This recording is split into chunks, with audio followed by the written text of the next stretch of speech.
A este punto en el que estamos, ya Pablo ha completado la presentación de su tesis principal en esta carta. La principal tesis que Pablo está mostrando en esta carta es que el legalismo, recuerden esos que vienen de Jerusalén y traen aquellas ideas legalistas a los Gálatas de que tienen que circuncidarse y ser hijos de Abraham primero para poder recibir las promesas del Salvador.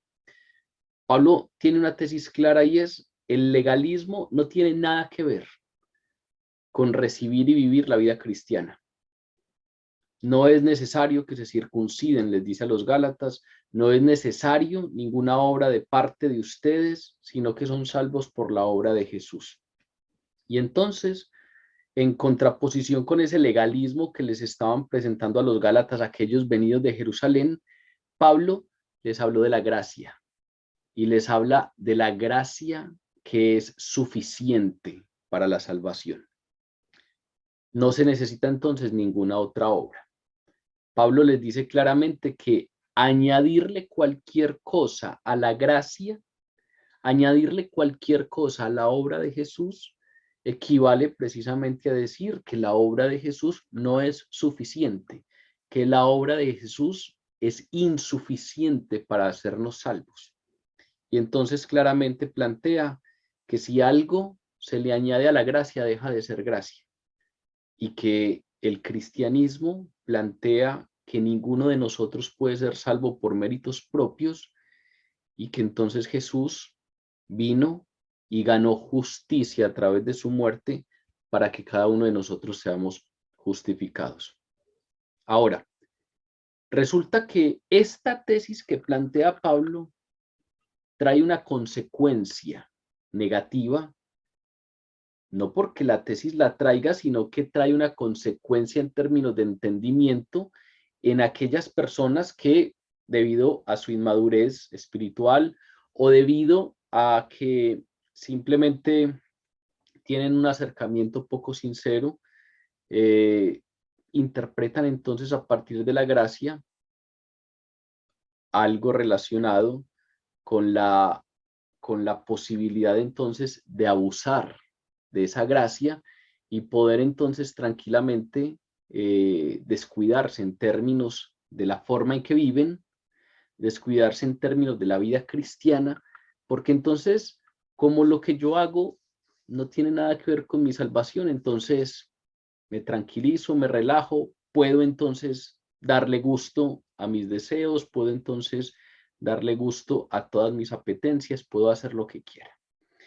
Resulta que es normal, al parecer, que algunos saquen esas conclusiones. Y entonces Pablo, después de que expone su tesis al respecto de la gracia, hace algunas advertencias. Por ejemplo, en el capítulo 5 ya nos había dicho, pero cuidado, no utilicen la libertad como ocasión para la carne. En el capítulo 5 nos había dicho, para ser libres nos liberó Cristo, pero no vayan a utilizar esa libertad como ocasión para la carne, como ocasión para el pecado, como ocasión para hacer aquello que no va acorde a la voluntad de Dios. Entonces vean que si Pablo ya nos había dado esa advertencia, es porque es necesaria esa advertencia. Es porque al parecer algunos, frente a la exposición del Evangelio de Gracia, malinterpretan algunas cosas y entonces es necesario que se les advierta, pero cuidado, no vayan a abusar de esa libertad y a utilizar esa libertad como ocasión para la carne. Es decir, esa advertencia como que nos da un mensaje y es, cuidado, que entender mal el Evangelio de la Gracia puede llevar a un relajamiento frente a la carne.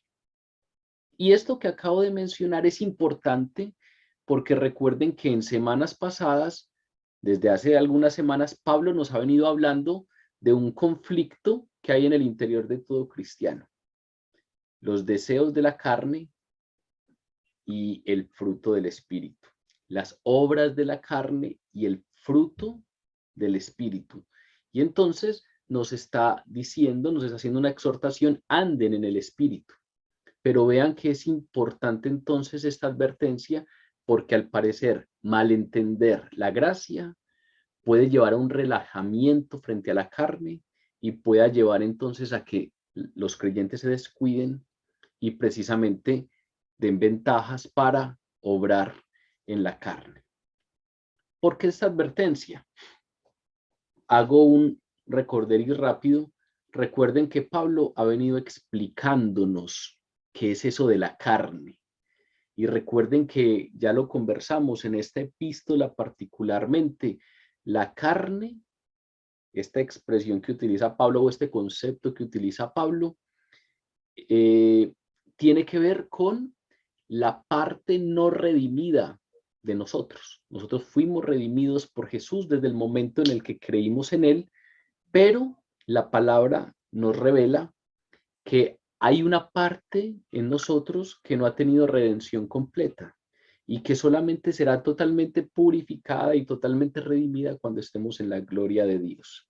Esa parte es a la que Pablo llama la carne y es una parte que tiene propensión al pecado. Por lo tanto, esa parte nuestra, la carne, pues tiene obras y por eso Pablo acaba de hablar de las obras de la carne. Pero al mismo tiempo, al nosotros creer en Jesús, nos da el Espíritu Santo, nos viene el Espíritu Santo. Y entonces dentro de nosotros habita el Espíritu Santo.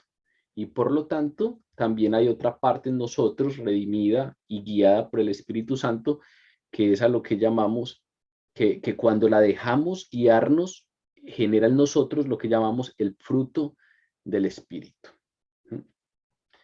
Si ustedes ven, esto que nos lo está diciendo Pablo, Jesús ya lo había mencionado. Si uno lee el Evangelio, encuentra expresiones de Jesús como, en verdad el espíritu está dispuesto, pero la carne es débil. Es como si dijera, en nosotros hay un conflicto.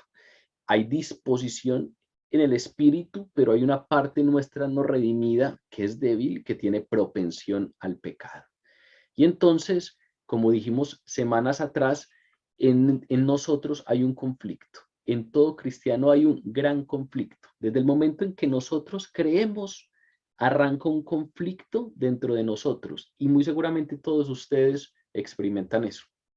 Hay batallas internas, hay conflictos que no van a cesar sino hasta que estemos en la gloria de Dios. La vida cristiana es una vida de batallar, una vida de conflicto en donde el espíritu, debemos someternos al espíritu para que cada vez más nuestro carácter sea forjado a la manera de Cristo Jesús y cada vez entonces sean más los frutos del espíritu, el fruto del espíritu en nosotros y no las obras de la carne.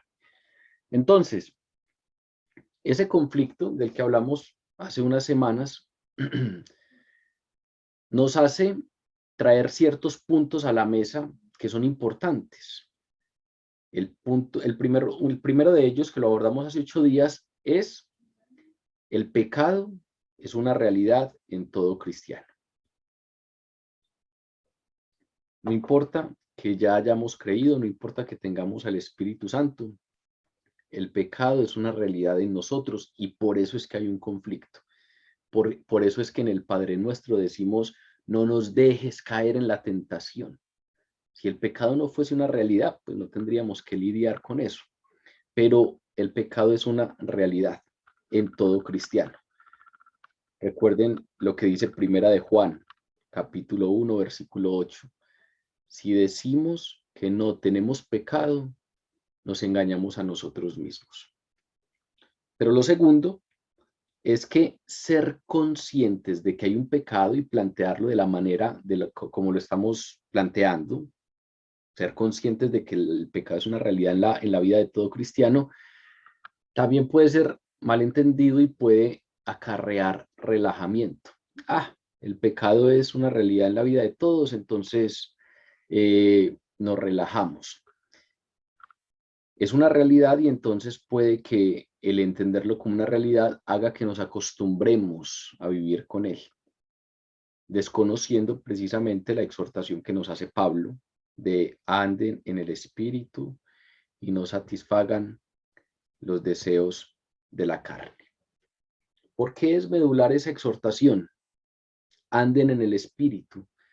porque así como dijimos hace 8 días, el primer punto fundamental al tratar estos temas es entender que el pecado es una realidad en la vida de todos los creyentes. Pero el segundo es, a pesar de que sea una realidad, no quiere decir que sea un tema menor. El pecado es una realidad que trae consecuencias, que trae efectos. Hace 8 días planteábamos algunos de esos efectos. El pecado tiene efectos sobre nosotros mismos. Los frutos del Espíritu no los experimentamos si, si lo que hay en nosotros son las obras de la carne. Y entonces frutos como el gozo, la paz interior, no estarán. Entonces obviamente hay consecuencias sobre nosotros, hay consecuencias sobre nuestra utilidad. Recuerden que hace 8 días hablamos de la segunda carta a Timoteo, cuando Pablo le dice a Timoteo, si te limpias de todas esas cosas, refiriéndose al pecado, entonces serás instrumento para honra, santificado y útil al Señor. Si uno lee eso en el otro sentido, es como si entonces Pablo también le estuviera diciendo, cuidado que si alguno no se limpia de esas cosas, no será instrumento de honra, no será un instrumento santificado y no será útil.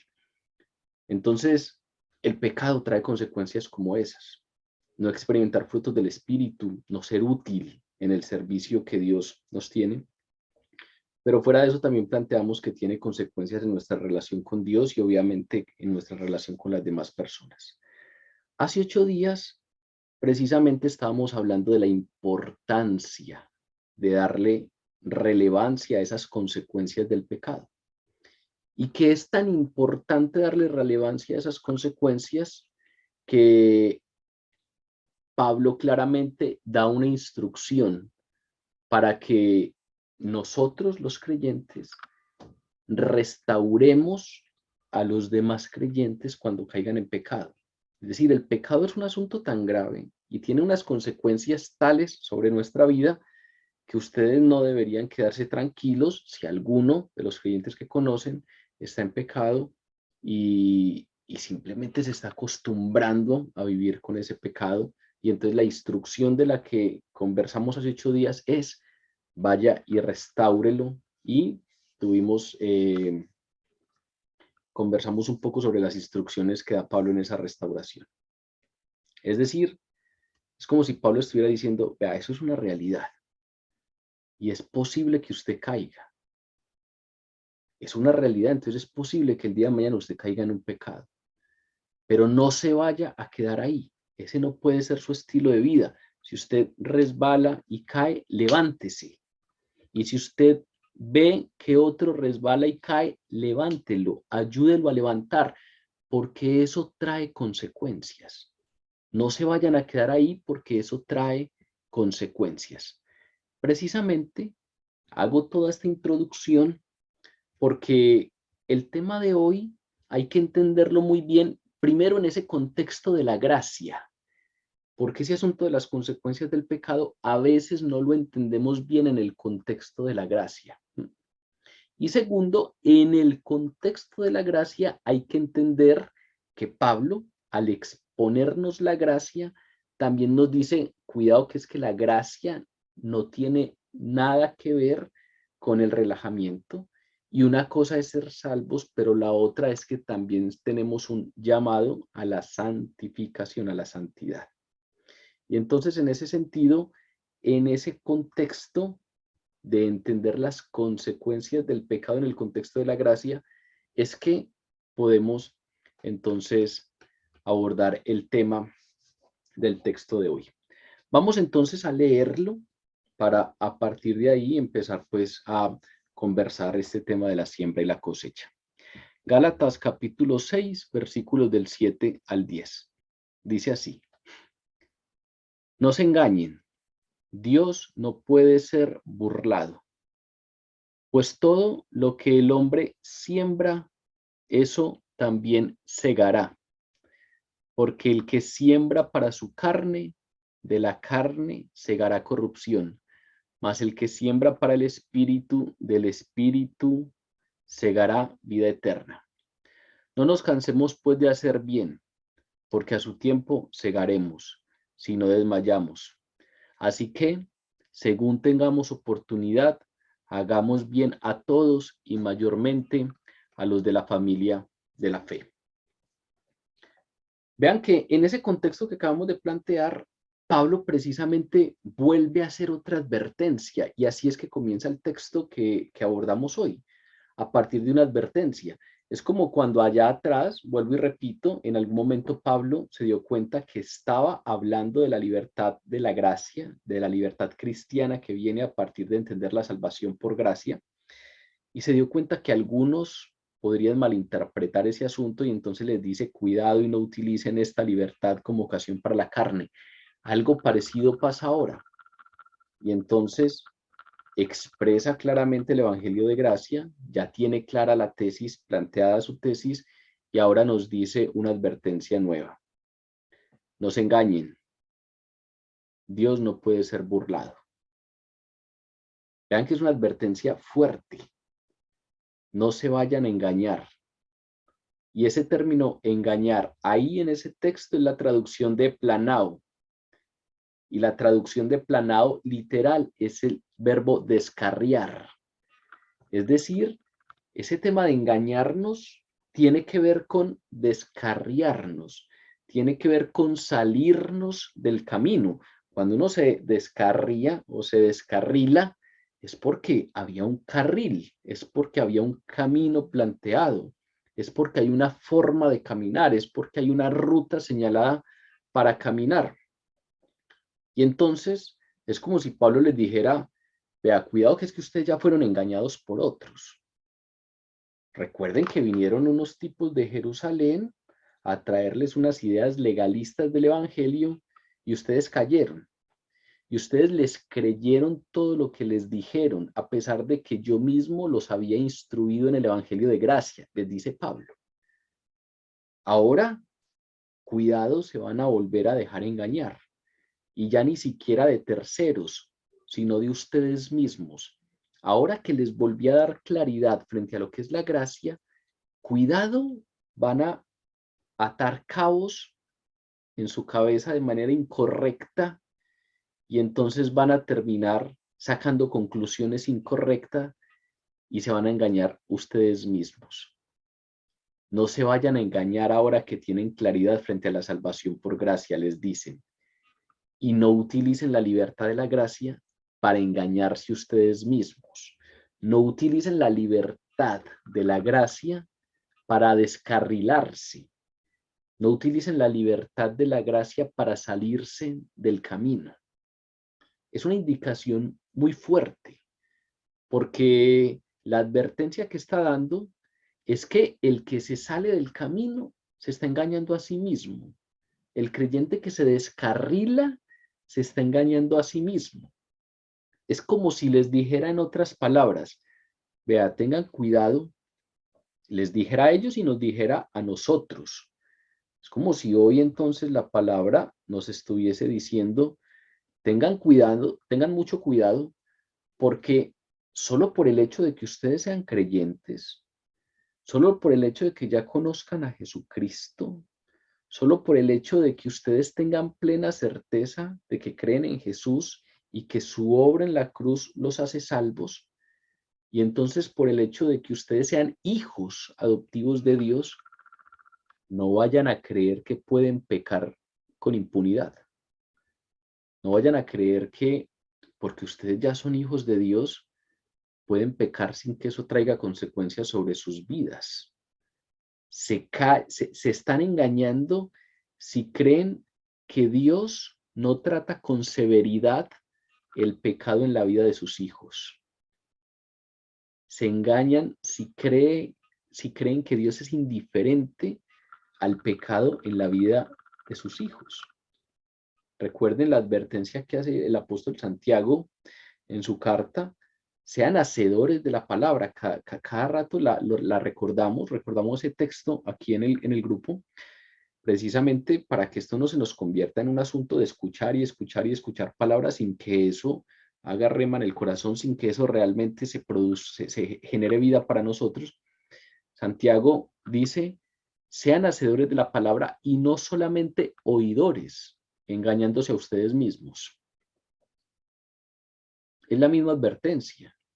El que escucha y sabe entonces cómo son las cosas, pero se hace el de la vista gorda, se está engañando a sí mismo.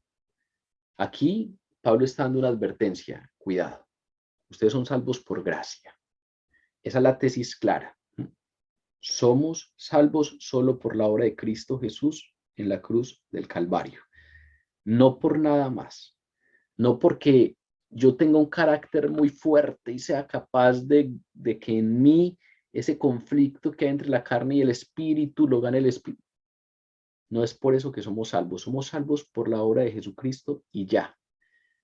Pero cuidado, no se engañen y no vayan a creer que Dios no es severo con sus hijos cuando pecan, que Dios no trata con severidad el pecado en la vida de los creyentes, en la vida de sus hijos. Siempre que nosotros dejamos de reconocer la realidad del pecado en nuestra vida y dejamos de reconocer lo serio, la seriedad del pecado, se generan dos cosas.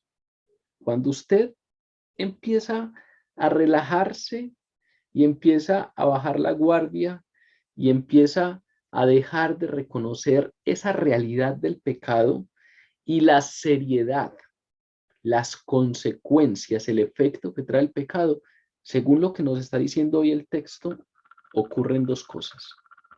Lo primero es que usted se engaña a sí mismo.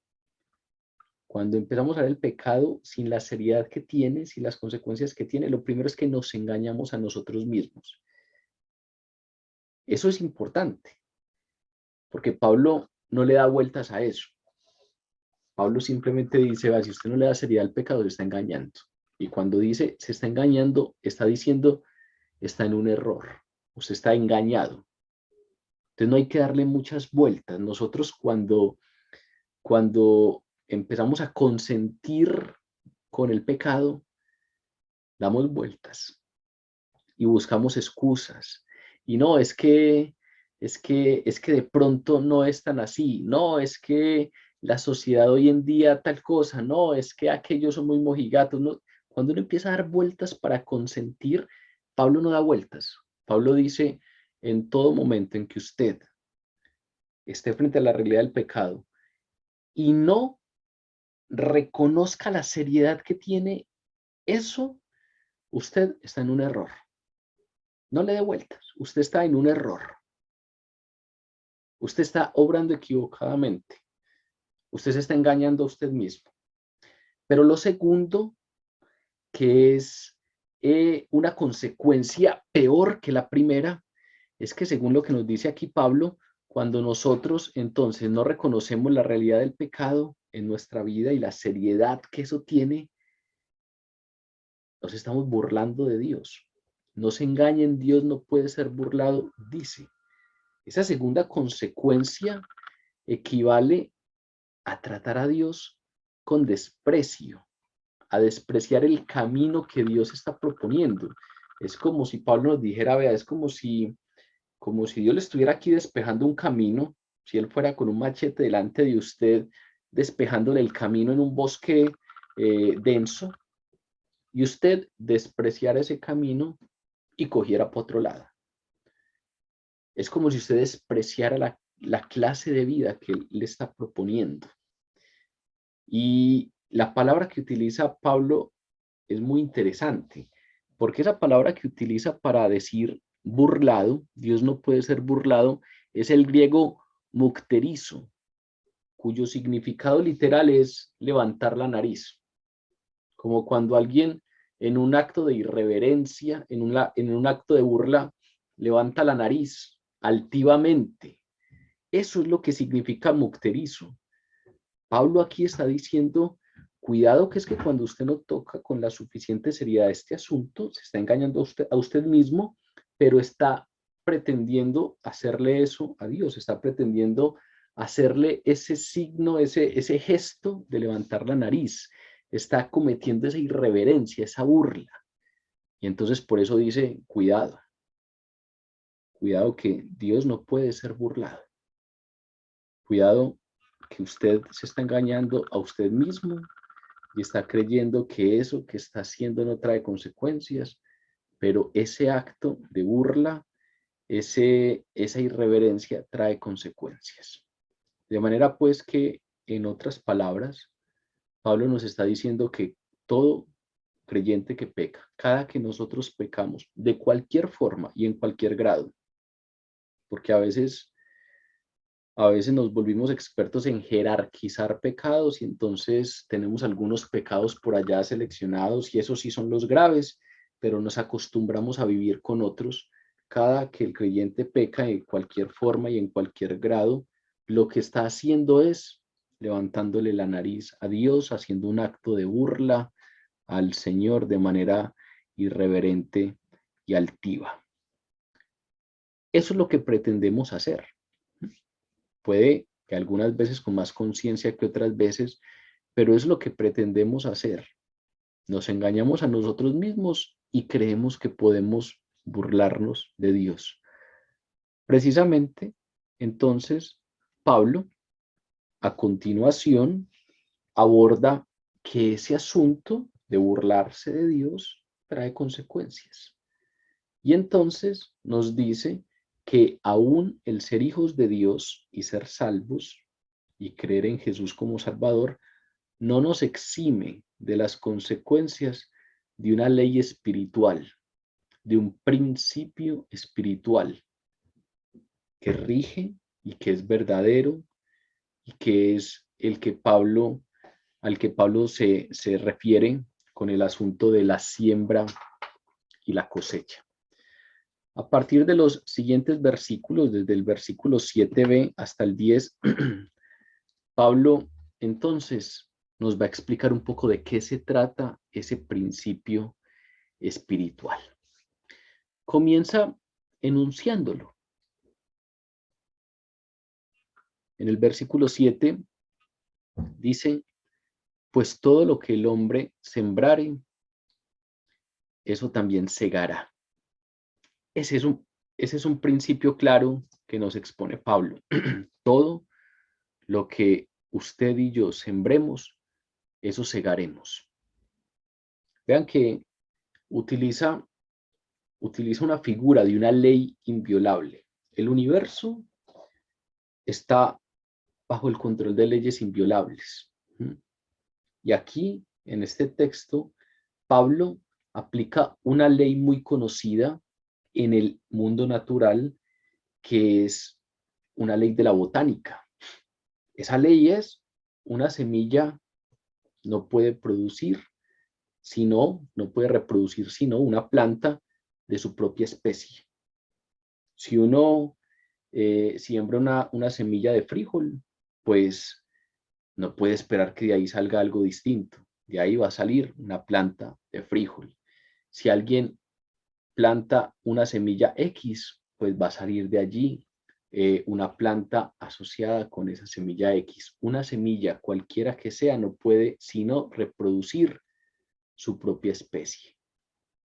Esa es una ley básica de la botánica, es un principio básico en el mundo natural.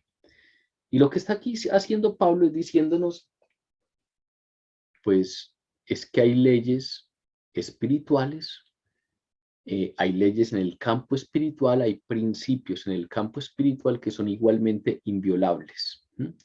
Así como en ese sentido literal y físico, esa ley de la botánica, esa ley de la agricultura es muy evidente y es una ley universal y es una ley absoluta porque se aplica por igual siempre, se aplica por igual para todos los agricultores, se aplica por igual para todos los jardineros, no hay excepciones. La persona que planta la semilla no influye en la operación de la ley. No es que, no es que si Jaimito planta la semilla de frijol, sale una de frijol, pero si Natalia la planta, sale otra. No importa el jardinero, no importa sus técnicas, puede que salga mejor, puede que salga peor, puede que la cosecha del uno sea más abundante, pero hay una ley básica y es: si usted planta una semilla X, solo puede reproducir su propia especie.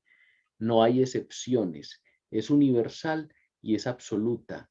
No hay ninguna variante. La persona que hace la plantación no influye para nada en la operación de esa ley.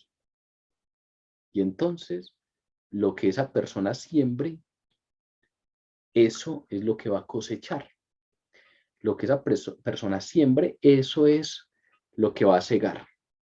Esto que acabo de mencionar es muy probable que a ustedes les parezca obvio, y es precisamente eso lo que quiere, es precisamente es el sentido que quiere transmitir Pablo. Es obvio, porque precisamente a nivel natural nunca ponemos en duda la ley de la siembra y la cosecha. Nosotros nunca ponemos eso en duda. A nosotros nos parece apenas lógico que si alguien planta una semilla de girasol, pues ahí salga un girasol. Es obvio y no lo ponemos en duda. Pero resulta que al parecer no le damos la relevancia en el campo espiritual. Y lo que Pablo aquí nos está diciendo es que en el campo espiritual es un principio igualmente verdadero. No solamente lo aborda Pablo aquí en esta carta a los Gálatas. La palabra en toda su extensión, de manera recurrente, viene exponiendo el principio de la siembra y la cosecha. Job, capítulo 4, versículo 8. Los que harán iniquidad y siembran injusticia, eso segarán. Proverbios, capítulo 1, versículo 31. Los que menosprecian el camino de Dios comerán del fruto de su camino. El que oyere la sabiduría de Dios habitará confiadamente y vivirá tranquilo, sin temor del mal. Siembra y cosecha.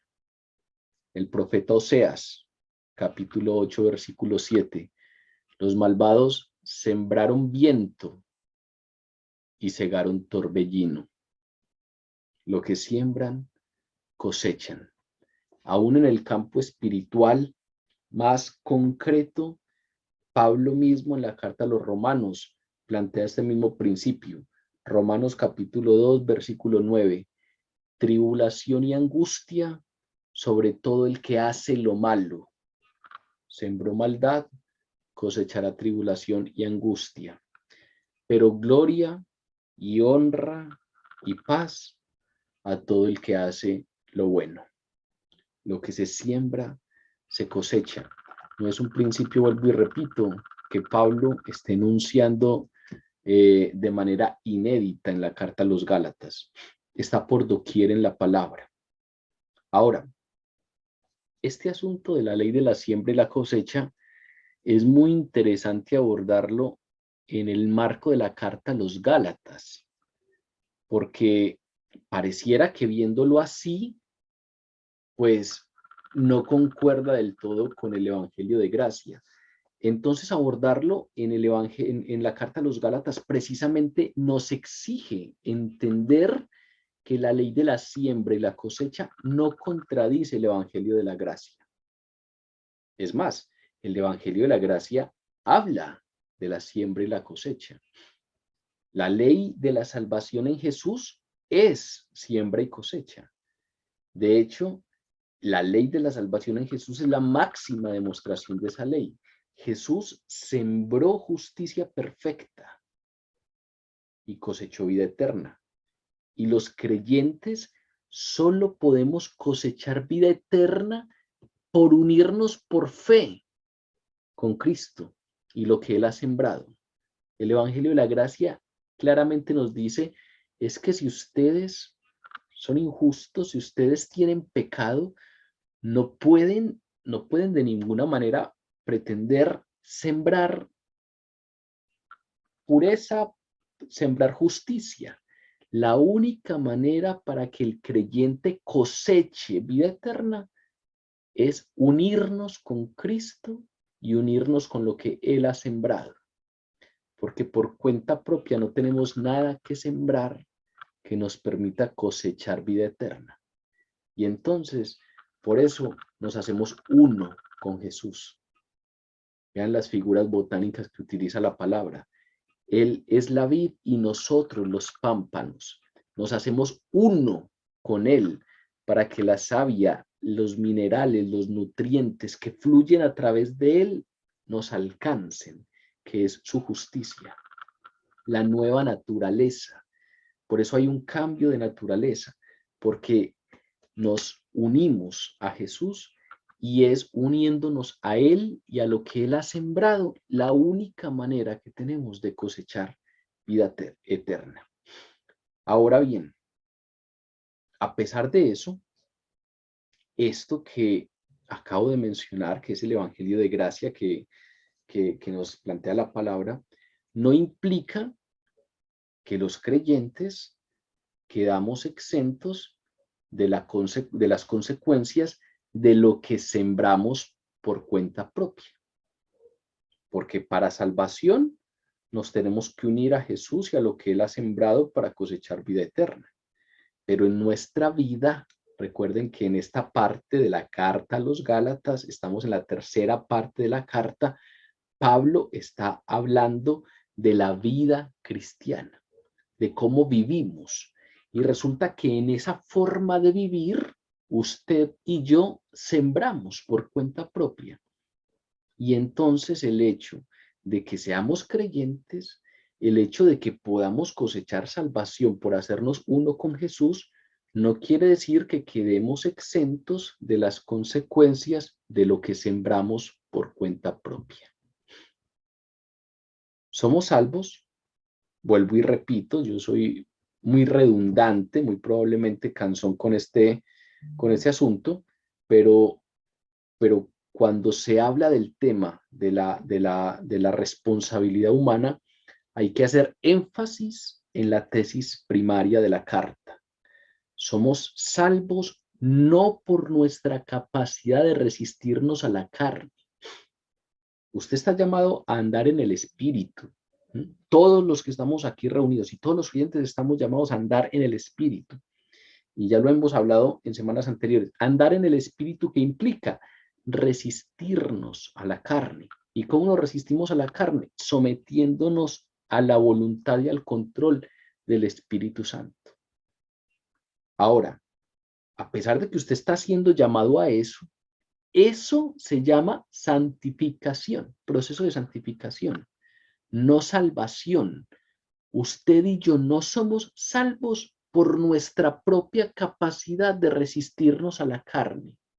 Usted y yo no somos salvos porque nos logramos resistir a los deseos de la carne y nos sometimos al Espíritu Santo. No. Nosotros, si ya tenemos el Espíritu Santo, fue porque alguien ya hizo algo por nosotros, que fue Jesús. Entonces, lo primero es eso. No se confundan. No es ganar el conflicto que hay en nuestro interior entre las obras de la carne y el fruto del Espíritu lo que da salvación. No. La salvación viene solo por la obra de Jesús en la cruz del Calvario. Pero ahora, en esta tercera parte de la carta a los Gálatas, Pablo no nos está hablando de salvación, sino de santidad. Pablo está hablando de la vida cristiana. Ya somos salvos. Ahora, ¿cómo se vive eso? ¿Cómo se vive siendo salvos? ¿Vivimos como todo el mundo? ¿O hay una forma particular de vivir para los cristianos? Pues sí, sí hay una forma y es andar en el Espíritu. Estamos hablando precisamente de la santidad, que es andar en el Espíritu. Esta carta es la carta a los Gálatas. Y Galacia es una de las iglesias que fundó Pablo. Entonces, esta no es una carta dirigida a gentiles, esta no es una carta dirigida a incrédulos, es una carta dirigida a la iglesia, es una carta dirigida a creyentes, es una carta dirigida a los que ya creen en Jesús, es una carta dirigida a los que ya son hijos adoptivos de Dios. Esa es la razón por la que no van a cosechar las consecuencias últimas del pecado, que es la muerte eterna y el juicio, porque son iglesia. Pero eso no va a pasar porque Jesús ya cegó esas consecuencias en su lugar. Jesús ya fue y se acostó en la cruz del Calvario para que nosotros no tuviéramos parte en esa muerte eterna. Pero sí cosecharán, a pesar de que sean creyentes, cosecharán en vida las consecuencias de sus pecados. Hay una ley, vuelvo y repito, de causa y efecto, una ley espiritual. Y esa ley espiritual no deja de operar en la vida de los hijos de Dios. Ese es el primer punto que aborda Pablo. Hay una ley espiritual, hay un principio espiritual. Lo que usted siembra, eso cosecha. Ahora, Pablo pasa a explicarnos la ley. Y en el versículo 8 nos explica un poco de qué se trata entonces esa ley. Ese versículo 8 dice así: porque el que siembra para su carne, de la carne segará corrupción, mas el que siembra para el espíritu, del espíritu segará vida eterna. Tal y como viene hablándonos hace ya un tiempo y tal y como nosotros venimos conversando ya hace algunas semanas, los cristianos tenemos dos campos en los cuales podemos movernos: la carne y el espíritu. Y aquí Pablo nos está diciendo, los creyentes tienen dos campos en los cuales pueden sembrar: la carne o el espíritu. Y ya sabemos que la carne se refiere a la condición humana del creyente no redimida, que espera la glorificación. Pero mientras llega ese momento de la glorificación y la purificación total de esa parte no redimida, pues lo que hace esa carne es producir deseos contrarios a la voluntad de Dios. Y entonces lo que hace una persona que siembra para su carne es precisamente satisfacer los deseos propios de la carne en vez de permitirle al Espíritu Santo que subyugue esos deseos. Se somete a la carne en lugar de vencerla. Y aquí lo que dice Pablo entonces es: el que siembra para su carne segará corrupción. Esa palabra corrupción en griego es la palabra tora, que significa degeneración. Es una palabra que da la idea de ir de mal en peor. Cuando algo empieza a descomponerse, cuando algo empieza a degenerarse, precisamente ese griego tora se utiliza mucho para hablar de los alimentos que empiezan a descomponerse, que poco a poco van estando en un estado peor. Y entonces es como si Pablo estuviese diciendo: el que le da rienda suelta a su carne y el que siembra para su carne está contribuyendo a su empeoramiento progresivo. No es que simplemente va a estar con una consecuencia, es que cada vez va a estar en un estado peor. Esa corrupción de la que habla Pablo es precisamente la degeneración, la degradación. Hay un autor cristiano que leo con cierta frecuencia, John Stott, que tiene un parrafito sobre este tema que separé y quiero leérselos. John Stott dice: cada vez que nosotros permitimos a nuestra mente guardar un rencor, cada vez que le permitimos a nuestra mente cebar una ofensa, cada vez que entretenemos un capricho impuro, cada vez que nos revolcamos en la lástima, lo que estamos haciendo es sembrar para la carne. Cada vez que pasamos tiempo en malas compañías, cuya influencia sabemos que no podemos resistir, cada vez que nos metemos en la cama cuando deberíamos estar levantados y orando, cada vez que corremos un riesgo que hace añicos nuestro dominio propio, lo único que hacemos es sembrar y sembrar y sembrar más para la carne. El que siembra para la carne cosecha las obras de la carne. Y según lo que nos nos dice Pablo en el capítulo 5 de Gálatas, ya sabemos cuáles son las obras de la carne: adulterio, fornicación, inmundicia, lascivia, idolatría, hechicerías, enemistades, pleitos, celos, iras, contiendas, disensiones, envidias, homicidios, borracheras y cosas semejantes. De manera pues que, claro, mientras esta parte de nosotros no sea totalmente redimida y solo pasará en la gloria, pues tiene propensión a ciertas cosas, tiene propensión al egocentrismo, tiene propensión a buscar el deleite por el deleite, tiene propensión a que nos sintamos lo merecemos todo, y entonces cualquier cosa nos genera ira, y entonces nos ponemos celosos, y entonces buscamos contiendas, y entonces nos metemos en disensiones, y entonces sentimos envidia. Y todo eso, finalmente, lo que dice Pablo es, eso es sembrar y sembrar y sembrar para la carne. Y ese sembrar para la carne lo que hace es que seguimos corrupción. Y recuerden que esa corrupción es descomposición, degeneración. Por otra parte, cuando sembramos para el Espíritu, el creyente que siembra para el Espíritu, del Espíritu segará vida eterna. Y esa palabreja vida eterna, o esa expresión vida eterna, es importante que la aclaremos, porque entonces pareciera aquí que Pablo está diciendo que la vida eterna viene por sembrar para el Espíritu y no por la obra de Cristo Jesús. Y de ninguna manera eso es lo que está diciendo. Pablo aquí lo que está diciendo es que quien se somete al Espíritu Santo, que eso es sembrar en el Espíritu, pues producirá el fruto del Espíritu. Y ya sabemos que el fruto del Espíritu se manifiesta en amor, gozo, paz, paciencia, benignidad, bondad, fe, mansedumbre y templanza. Ese es el fruto del Espíritu, las manifestaciones del fruto del Espíritu. Eso, sembrar para el Espíritu, es lo mismo que andar en el Espíritu.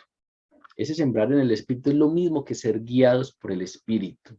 Ese sembrar para el Espíritu es lo mismo que ser continuamente llenos para el Espíritu. Es lo mismo que someternos constantemente al dominio del Espíritu Santo.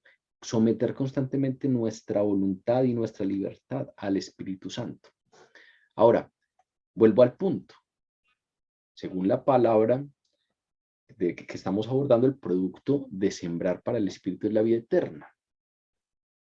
Y entonces, ahí es como si nos estuvieran diciendo que solamente los creyentes, voy a utilizar un término que Pablo utiliza anteriormente, como lo abordamos hace 8 días en esa conversación sobre restaurar a quien cae en pecado. Recuerden que hace 8 días Pablo mencionaba, ustedes que son espirituales, los creyentes espirituales, los creyentes que están dejando que los gobierne el Espíritu, son los que deben restaurar al hermano. Aquí está diciendo, el que siembra para el Espíritu, es decir, los espirituales, segarán vida eterna, cosecharán vida eterna. Y entonces, si cogemos desprevenidamente esa sentencia, pareciera que la palabra está diciendo que solamente los creyentes espirituales, los que llevan frutos del Espíritu Santo, van al cielo o estarán en la gloria eterna con Dios, o serán hijos adoptivos de Dios. Y vuelvo y repito, en este tema hay que ser muy insistente con eso. Nosotros vamos a la gloria eterna con Dios por la obra de Jesús, no por nuestra capacidad de vencer la carne. Si algo se le añade a la gracia, deja de ser gracia y empieza a ser legalismo. Nosotros vamos a la gloria de Dios porque fuimos hechos hijos adoptivos de Dios, porque tenemos un pacto de familiaridad con Dios, porque fuimos hechos ciudadanos del reino de Dios por la obra de Jesús y únicamente por la obra perfecta de Jesús. Entonces, es importante aclarar el punto. La expresión vida eterna a través de las escrituras, no solamente en este punto, se refiere más a cualidad que a duración. Es decir, el creyente empieza a participar en vida eterna en el momento en el que cree en Jesús. Cuando se nos habla de vida eterna, no se nos está hablando solamente de ese momento en el cual nos llame Jesús y resucitemos y entonces no volvamos a conocer la muerte. Porque como dice el Apocalipsis, aquellos que cuando Él nos llame, seamos llamados a estar con Él, no tendremos parte en la segunda muerte y por eso tendremos entonces vida eterna. Cuando uno revisa esa expresión, vida eterna, en la palabra no se refiere tanto a la duración, es decir, no se refiere tanto a ese momento en el cual ya no veremos la segunda muerte, como a la cualidad, como a eso que vivimos desde que empezamos a creer en Jesús. Tenemos una nueva vida, de manera pues que cuando Jesús dice, yo vengo a darles vida y vida en abundancia, está hablando de una vida con una cualidad específica. Y esa vida que nos transmite Jesús es a lo que llama la palabra vida eterna. Y entonces, esa vida eterna que nos da Jesús es una vida que no solamente comenzaremos a vivir o a experimentar cuando venga la resurrección, sino que todo creyente empieza a participar en la vida eterna en el momento en el que cree en Jesús. En ese momento tiene vida y eso es lo único necesario para tener vida. Vuelvo y repito, no tenemos esa vida porque seamos capaces de vencer las obras de la carne. Tenemos esa vida por la obra de Jesús. ¿Recuerdan al carcelero que ya se iba a suicidar porque las cadenas de los presos se rompieron y entonces él creyó que todos se habían volado y entonces lo iban a enjuiciar por haberlos dejado volar y ya se iba a suicidar y entonces allí está Pedro, ahí está Pablo, perdón, con algunos otros discípulos, con algunos otros seguidores de Jesús y le dicen, no lo hagas. Recuerden que hay una pregunta fundamental por parte de ese carcelero. ¿Qué tengo que hacer para ser salvo? Y la palabra da una respuesta concreta. Cree en el Señor Jesucristo y serás salvo. Ahí no se dice nada más. No es creer en el Señor Jesucristo y derrotar las obras de la carne. No, cree en el Señor Jesús. Por creer en el Señor Jesucristo, nosotros entonces empezamos a participar de esa vida, de esa clase de vida que solo Dios da. Pero así como la vida de Jesús no se refleja perfectamente, así como nuestra vida, en su vida y en mi vida, no se refleja perfectamente la justicia que Jesús ganó para nosotros ante Dios Padre. Usted y yo somos declarados justos delante del Padre por parte de Jesús, pero en usted y en mí no se refleja actualmente esa justicia en perfección, porque seguimos pecando. Y así como no se refleja esa justicia en perfección, tampoco se refleja de manera perfecta esa cualidad de vida eterna que tenemos en Jesús, esa cualidad de vida eterna que tenemos desde que creemos en Jesús y fuimos y nos fue dada esa clase de vida. Entonces, si realmente nosotros somos cristianos, es decir, si tenemos el Espíritu Santo, si realmente Jesús es nuestro Salvador, el caer en pecado obviamente no es deseable, es una realidad que obviamente es un conflicto que se da y es una batalla que es la que libra al cristiano todos los días de su vida, pero el caer en pecado no anula la obra de Jesús. Pero el pecado en nuestra vida corrompe esa vida eterna, corrompe el reflejo de esa vida eterna, corrompe el disfrute de esa vida eterna aquí. Por eso es como, ya entendiéndolo desde ese punto, es como si Pablo dice, el que siembra en el Espíritu logra vivir a plenitud esa clase de vida que Dios le está dando.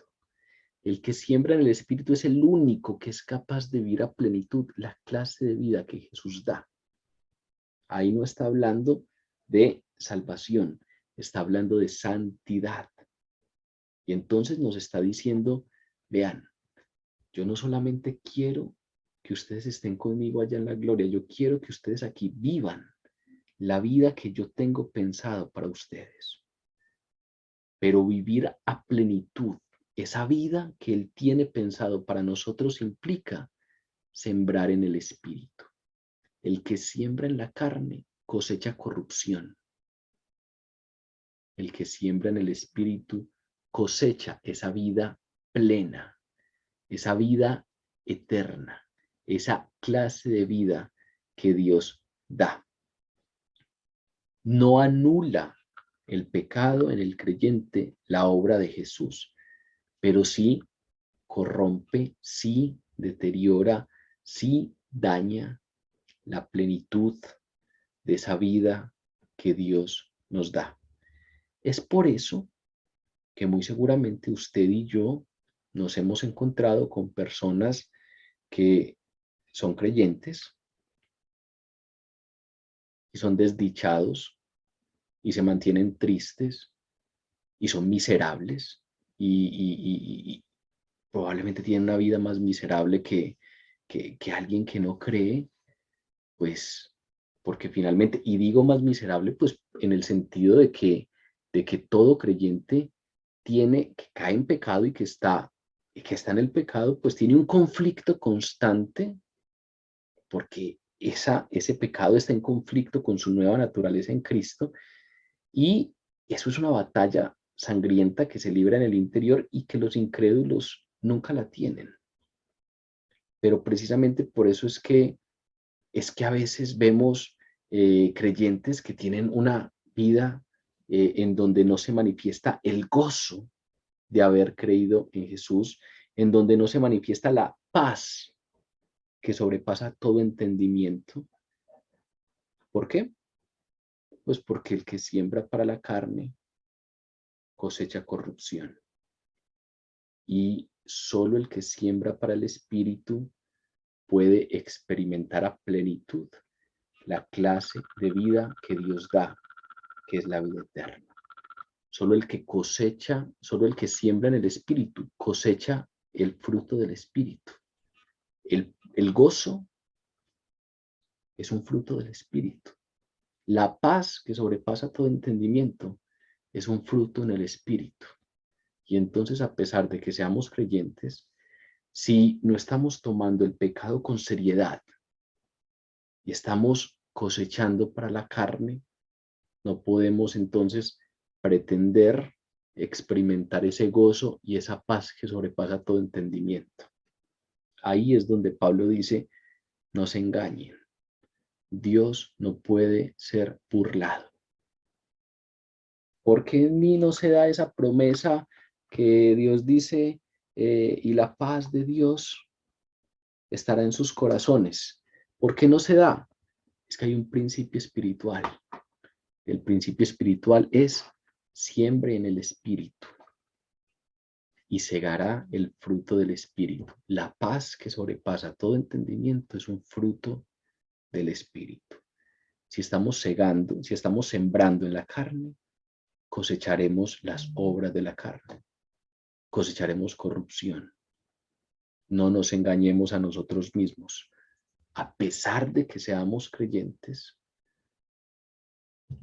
hay una ley espiritual y lo que se siembra se cosecha en esta vida y por lo tanto se siembra en la carne y se cosechará en la carne, o se siembra en el espíritu y se cosechará en el espíritu. En otras palabras,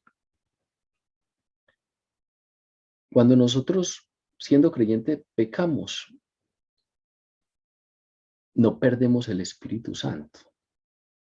Cuando nosotros creemos en Jesucristo, nos es dado el Espíritu Santo y el Espíritu Santo es las arras de nuestra herencia, es decir, es la seguridad de la herencia que nos aguarda en la eternidad. Y cuando usted y yo caemos en un pecado, no perdemos el Espíritu. La palabra en ningún momento se expresa de tal manera, no hay una sola sentencia en la palabra como ese perder el Espíritu. Por el contrario, si hay sentencias como cada que pecamos, contristamos al Espíritu que está en nosotros. Es decir, el Espíritu antes de dejarnos se queda en nosotros y se entristece, se contrista. Hay un ejemplo en el Salmo 51 que es perfecto para esto que estamos mencionando. David pecó y en el Salmo 51, cuando uno va y lo lee, se da cuenta que David no le está pidiendo a Dios, devuélveme tu salvación. No es que David pecó y perdió la salvación y perdió. No. David pecó y en el Salmo 51 le está clamando a Dios, devuélveme el gozo de tu salvación. Vean que ya el gozo no es la salvación en sí misma. El gozo es como yo en esta vida soy capaz de tener un contentamiento, la extraña joya del contentamiento cristiano, como yo en esta vida puedo estar gozoso y que ese gozo no sea dependiente de las circunstancias, sino que yo pueda tener y experimentar un gozo real en mi interior, basado no en las circunstancias, sino en la obra que ha hecho Jesús por mí. Es como si David estuviese diciendo, yo perdí ese gozo. Por el pecado yo perdí ese gozo. Y tenés claro que eres salvo. Si yo creo en el Señor Jesús y estoy seguro que Él perdona, Él tiene misericordia y perdona mi pecado, y estoy seguro que su obra me alcanza. Sí, eso está claro. En términos doctrinales, la salvación, la salvación precisamente es eso, que la sangre de Jesús cubre multitud de pecados. Pero resulta que a pesar de eso, a pesar de que la salvación sea por gracia, al pecar hay consecuencias. Y entonces David no perdió la salvación, no le clama a Dios, devuélveme la salvación, pero sí perdió el gozo de la salvación. Si hay una consecuencia. Y entonces, a pesar de que tenga convicciones, no experimenta el gozo que experimentaría si hubiese sembrado en el Espíritu. Esa cualidad de vida eterna es ese disfrute, es esa vida de disfrute a plenitud de lo que Jesús ha ganado para nosotros. Recuerden cuando Pablo le escribe a los Efesios que Jesús ganó para nosotros toda bendición espiritual en los lugares celestiales. Toda bendición espiritual en los lugares celestiales. Y entonces nosotros a veces venimos y simplemente nos pegamos de ese versículo y yo entonces tengo toda bendición espiritual en los lugares celestiales. Esa bendición espiritual en los lugares celestiales es la vida que Dios nos está dando. Y la palabra que hoy estamos estudiando nos dice, el que siembra en el Espíritu cosechará esa vida eterna. El que siembra en el Espíritu cosechará esa vida en plenitud. A los mismos Efesios les dice Pablo en su carta, las riquezas de la gloria de su herencia. Tenemos las riquezas de la gloria. Eso es que es la vida, la plenitud de vida que Dios tiene para nosotros. ¿Quiénes lo experimentan? Los que siembran en el Espíritu.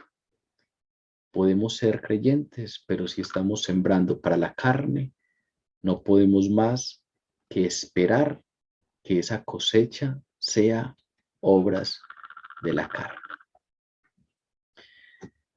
Pablo continúa dándonos una idea muy clara del cumplimiento de esa ley. No solamente enuncia la ley y la explica, sino que nos da una idea clara de esa ley cómo se cumple. Y entonces en el versículo 9 nos dice, no nos cansemos pues de hacer bien, porque a su tiempo segaremos si no desmayamos. Y es como si nos estuviera diciendo que para aquellos que intentan andar en el Espíritu, para aquellos que siembran en el Espíritu, pues es importante decirles, no desmayen, no se cansen. Es como si a los que andan y siembran en el Espíritu, la paciencia fuese a veces un asunto que pareciera esquivo. Y uno escucha constantemente quejas como, es que llevo años de servicio y todavía no he evidenciado esa bendición o todavía no he evidenciado tal cosa. Y entonces es como si Pablo aquí estuviese diciendo, cuidado que es fácil cansarse de sembrar. Es fácil que un agricultor tenga ansiedad por la cosecha y entonces ya esté cansado de sembrar y quiera cosechar pronto. Eso es normal entonces que nos pase y precisamente Pablo, sabiendo que esas cosas pueden pasarnos, que nos cansemos de sembrar en el Espíritu si no vemos cosecha pronta, entonces viene y nos da una palabrita de aliento. No se cansen, no desmayen. Vean que lo dice, son dos palabras distintas, dos expresiones distintas, pero que tienen la misma connotación en la sentencia. No se cansen, no desmayen, vuelve y lo repite para remarcar la importancia. Son palabras distintas, pero que aluden a la misma idea. No nos cansemos, es el griego encaqueo. No desmayen o no desmayemos, es el griego euklou. Y ambos términos aluden a la misma idea, que es quedar exhausto o darse por vencido. Entonces es como si nos estuviese diciendo, vea, no, a pesar de que esté exhausto, siga. No se vaya a dar por vencido. ¿Por qué? Porque a su tiempo segará. Esa expresión a su tiempo segará es precisamente la expresión de la fidelidad en el cumplimiento de este principio espiritual. No vaya a creer que en su vida este principio no se cumple. Así como dijimos ahora que el tema de la botánica y la agricultura en términos naturales no tiene excepciones. Si usted siembra X semilla, es esa semilla la que se reproducirá, es esa especie la que se reproducirá, no hay excepciones.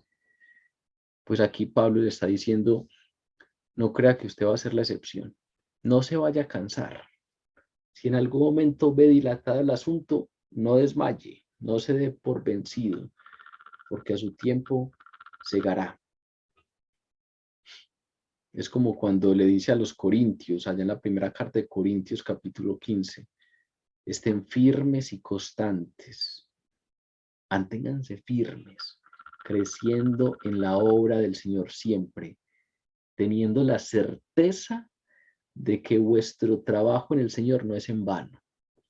Tengan la certeza de que eso que están sembrando no es en vano. Tengan la certeza de que si siembran, van a segar. Y entonces, lo que nos está diciendo es que cuando un creyente de verdad es fiel y de verdad siembra en el Espíritu y se deja guiar por el Espíritu, puede tener la seguridad de Dios de que a su tiempo segará. Es un principio divino. Vuelvo y repito, aquí Pablo no habla de salvación, sino que habla de la vida cristiana. El que siembra en la carne, en la vida cristiana cosechará obras de la carne. El que siembra en el Espíritu va a cosechar frutos del Espíritu. No nos cansemos, no desmayemos, porque es un principio espiritual. El que siembra, cosecha. Finalmente, Pablo nos da como un pequeño ejemplo de aplicación. Y entonces nos dice, vean, si esto que les acabo de decir es tan claro, si ya lo tienen tan claro, pues entonces aplíquenlo. Y entonces dice, versículo 10, así que, según tengamos oportunidad, hagamos bien a todos, y mayormente a los de la familia de la fe. Una aplicación práctica del principio de la siembra y la siega. Es precisamente como si nos dijera, vea, esto que puede entonces quedarse en asuntos muy espirituales, vayan y pónganlo en práctica. ¿Cuál es la manera de ponerlo en práctica? Vayan y entonces hagan el bien a todos los que puedan. ¿Por qué eso es sembrar en el espíritu? Pues porque aquí, en esta sentencia de Pablo, esa expresión, hagan el bien, esa exhortación, hagamos el bien, ahí esa palabra bien es fundamental entenderla porque se traduce de ágatos. Recuerden que cuando hace 8 días, hace 15 días creo que fue, explicamos el fruto del Espíritu, cuando explicamos el fruto de la bondad, dijimos que para hablar de bien hay dos términos griegos, kalos, que tiene que ver con las cosas físicas, materiales, temporales, y el término ágatos. Ese término ágatos es el fruto del Espíritu. Entonces, cuando aquí Pablo está diciendo hagamos el bien, no se está refiriendo o limitando solamente a entregar algo material a otro, sino que está hablando de un bien particular, está hablando de el bien propiamente dicho. Y entonces está hablando de ese bien interior que es producido solo por el Espíritu Santo en los corazones de los creyentes, que se expresa en actos externos de bondad. Entonces, hacer el bien a todos los que podamos, según esto que está planteando Pablo y de la manera como lo está planteando Pablo, no es algo simplemente externo, sino que tiene como principio venir y someternos al Espíritu para que el fruto de la bondad entonces sea producido por el Espíritu en nuestros corazones y entonces nosotros podamos expresarlo en actos externos de bondad con los demás. Esa debería ser la característica entonces principal de todo creyente. Ser bondadoso. Ser bondadoso no de manera simplemente hipócrita y externa, sino ser bondadoso porque está dejando que el Espíritu obre en su corazón de tal manera que eso que produce el Espíritu en su interior se expresa externamente en actos de bondad.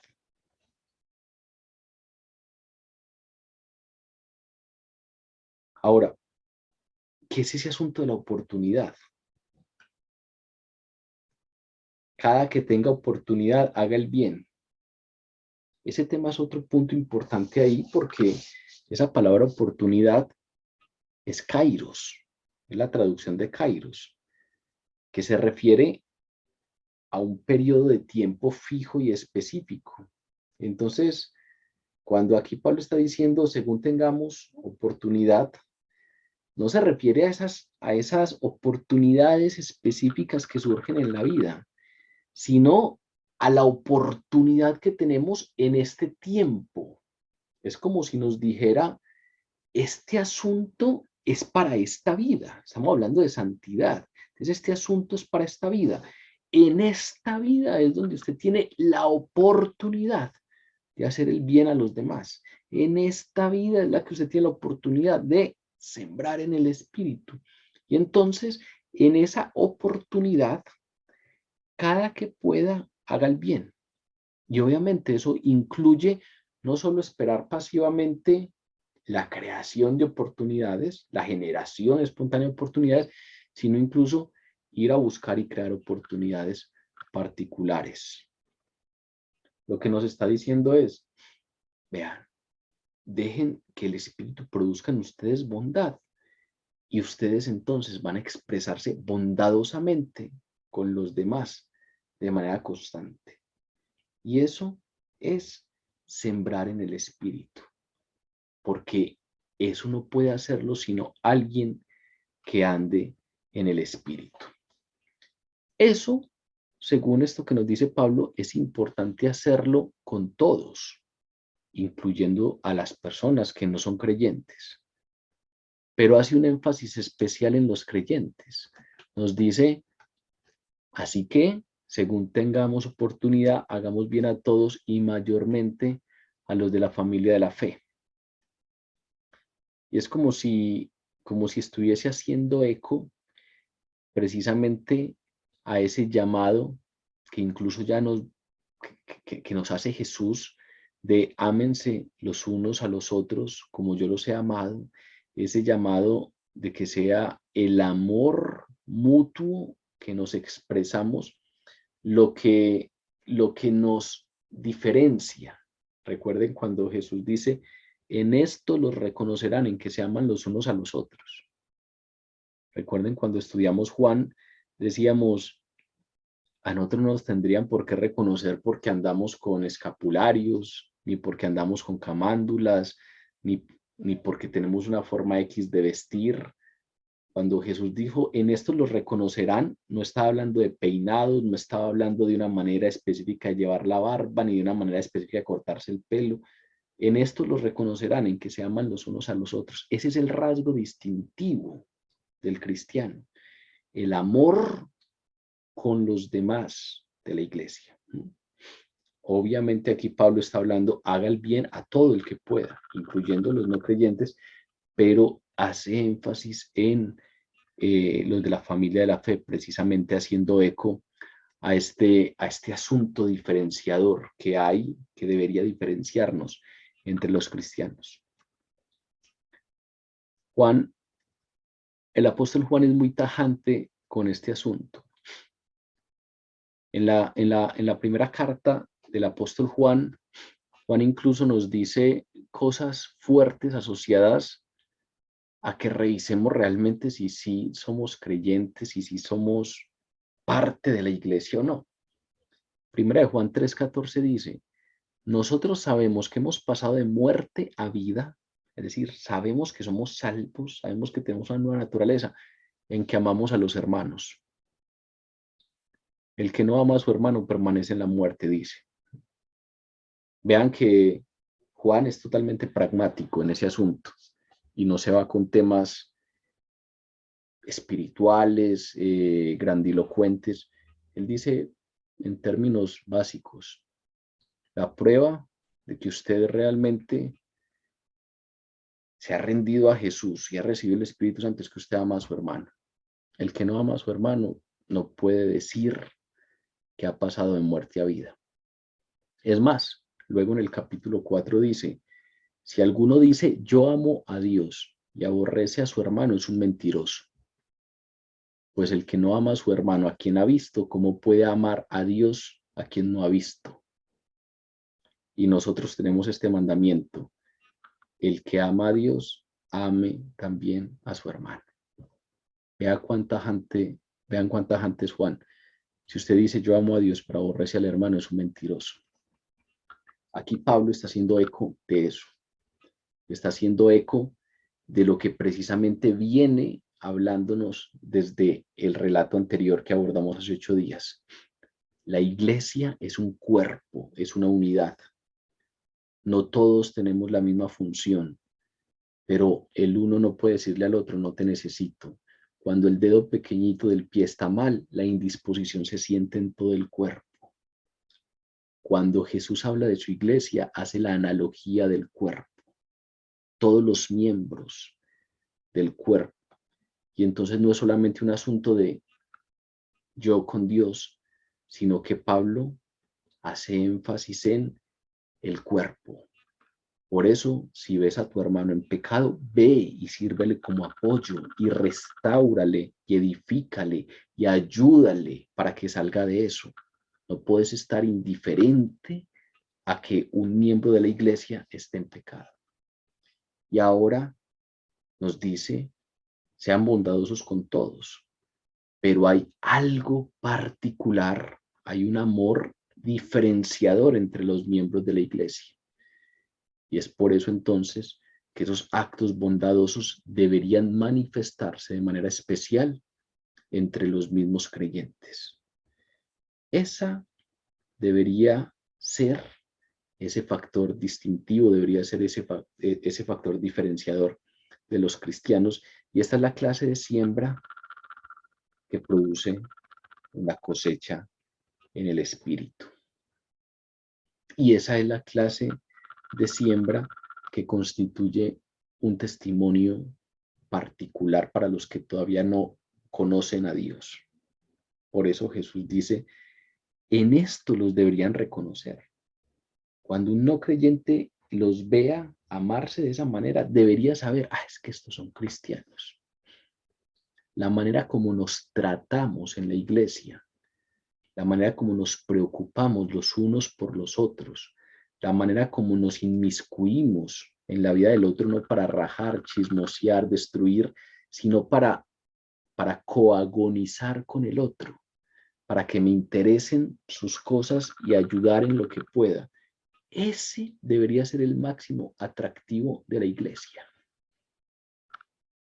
Hoy, por el contrario, estamos en una iglesia dividida, en una iglesia en donde este tipo de cosas han pasado a un segundo plano y andamos peleando por denominaciones y andamos peleando por asuntos netamente doctrinales, peleando por asuntos que incluso en la devoción práctica no tendrían ninguna repercusión real. Pero asuntos como este pasan normalmente a un segundo plano. La manera como nos tratamos, la manera como somos bondadosos con todos, pero mayormente con los de la iglesia, debería ser el mayor atractivo. Debería ser nuestro distintivo. Debería ser aquello que los demás reconocieran.